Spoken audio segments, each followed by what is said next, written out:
एक शहर में अनिल नाम का एक इंसान रहता था। अनिल एक कपड़ों की दुकान पर काम करता था। उसकी बहुत साल पहले शादी हो गई थी। अनिल को हमेशा से लड़का चाहिए था। लड़का यह वंश का कुलदीपक होता है, पिता का नाम रोशन करता है और बुढ़ापे का सहारा होता है।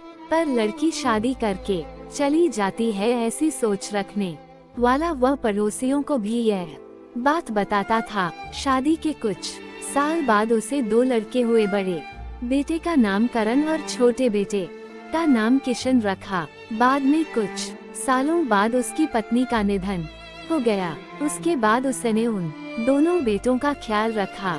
समय बीता और उसके दोनों बेटे बड़े हो गए और अब दोनों बेटे नौकरी कर रहे थे। दोनों की शादी भी हो गई। शादी होने के बाद भी वह सब एक साथ ही रहते थे। कुछ साल एक साथ खुशी में गए, लेकिन बाद में दोनों भाई एक दूसरे के साथ झगड़ा करने लगे। दोनों बहुओं में छोटी छोटी बातों पर मतभेद होने लगी। यह सब देखकर अनिल को बहुत बुरा लगता था। अब दोनों ने अलग रहने का निर्णय लिया और वह अलग हो गए। फिर पिताजी का ख्याल कौन रखेगा, ऐसा सवाल निर्माण हुआ। दोनों बेटे एक एक महीना संभालेंगे, ऐसा तय किया। अनिल एक बेटे के साथ 1 महीने के लिए रहने लगा, फिर दूसरे बेटे के पास 1 महीना, ऐसा उसका बंटवारा हुआ। पर जैसे जैसे वक्त बीतता गया वैसे वैसे बहुओं और बेटों में अनिल को लेकर झगड़ा होने लगा। दोनों बेटों के घर में झगड़े का कारण अनिल रहने लगा। यह बात अनिल को अच्छे से समझ आई थी। अब अनिल को पुरानी यादें याद आने लगी थी। उसने जिंदगी में कितनी बड़ी गलती की थी, ये उसे अब समझ में आ रही थी। पर अब इसका क्या फायदा। आखिर दोनों बेटों ने पिताजी को वृद्धाश्रम भेजने का निर्णय लिया। एक दिन दोनों ही पिताजी को लेकर वृद्धाश्रम में गए। वहां जाने पर सभी औपचारिकता पूरी कर के पिताजी को मिलकर वह दोनों अपने अपने घर वापस चले गए।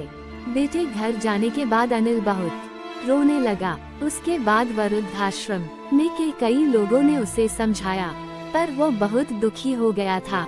अनिल को वृद्ध आश्रम में आकर 8-10 दिन हो गए थे। वह किसी से भी बातचीत नहीं करता था और एक पेड़ के नीचे बैठकर विचार में मग्न रहता था। वहाँ के लोग उसे पूछते थे, पर उसने किसी को भी कुछ नहीं बताया। कुछ दिनों में वो एक व्यक्ति से थोड़ा बहुत बोलने लगा। बाद में दोनों की अच्छी दोस्ती हो गई। एक दिन वो दोनों बैठे थे, तब वो व्यक्ति अनिल को अपनी कहानी बताने लगा। वह बोला कि मुझे एक ही बेटा है। वह मेरे साथ छोटी छोटी बातों पर झगड़ा करता था। इस बात को मैं बहुत उब गया था। उस वजह से मैंने वृद्ध आश्रम में रहने का निर्णय लिया। मुझे कभी कभी लगता था कि मुझे बेटे के साथ एक बेटी भी होती तो कितना अच्छा होता। कदाचित आज वह मेरे बुढ़ापे की लाठी बन सकती। उसका बोलना सुनकर अनिल और ज्यादा दुखी होगा और वह बहुत गहरे विचारों में खो गया। अनिल को दुखी अवस्था में देखकर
लगता है कि शायद उसकी तबीयत अच्छी नहीं होगी। प्रोग्राम खत्म होने के बाद वह अनिल से बात करने के लिए उनके पास जाते हैं। वह अनिल को दुखी होने का कारण पूछते हैं। तभी अनिल बहुत रोने लगता है और थोड़ी देर बाद वह अपनी पूरी कहानी उनको बताता है कि मुझे भी पहली बेटी हुई थी, पर मुझे बेटी नहीं चाहिए थी, इसलिए मैं गुस्से में आकर उसे छोड़कर आया। आज जब मैंने आपको आपकी बेटी के साथ देखा तो तभी मुझे समझ आया कि बेटी कितना प्यार करती है। मेरी बेटी भी मेरे साथ होती तो मुझे यहाँ वृद्ध आश्रम में रहना नहीं पड़ता। मेरे दोनों बेटों ने मुझे दुख के सिवा कुछ भी नहीं दिया। मैंने किए हुए पापों की सजा आज मैं भुगत रहा हूँ। अनिल की सब बातें सुनकर कैलाश सेठ को मन में बहुत दुख हो रहा था। दुखी होकर वो अनिल को बोलते हैं कि यह मेरी बेटी नहीं है, मुझे ये नदी किनारे मिली थी। मैं उसे घर ले आया और बहुत प्यार से बड़ा किया। मैं और मेरी पत्नी उससे बहुत प्यार करते हैं और वह हम दोनों से भी उतना ही प्यार करती है। पूरी कहानी सुनने के बाद अनिल बोलता है कि मैंने मेरी बेटी को भी नदी के किनारे मंदिर के पास छोड़ा था। ये सुनकर कैलाश सेठ को थोड़ा गुस्सा आया और वह वहाँ से निकलने ही वाले थे। तभी उसी वक्त वह अनिल को पूछते हैं, आपकी बेटी का बर्थ मार्क वगैरह आप बता सकते हो क्या? अनिल ने तुरंत जवाब दिया, हाँ बता सकता हूँ। उसके बाएं हाथ पर और पैर पर एक उंगली ज्यादा थी। यह जवाब सुनकर कैलाश सेठ को विश्वास होता है कि आराध्य उसी की ही बेटी है। ये सब सुनकर कैलाश सेठ वहाँ से चला जाता है। वह चले जाने पर आराध्या वहाँ पहुँचती है और वह अनिल को बोलती है कि मैंने आप दोनों की पूरी बात सुन ली है। आपने मेरे बारे में जो भी कहा वह सुनकर मेरा मन बहुत दुखा है।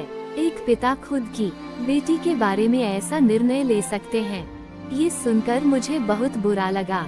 आपने जो भी किया वह बहुत गलत था। आपने मुझे बेटी बोलने का अधिकार खो दिया है।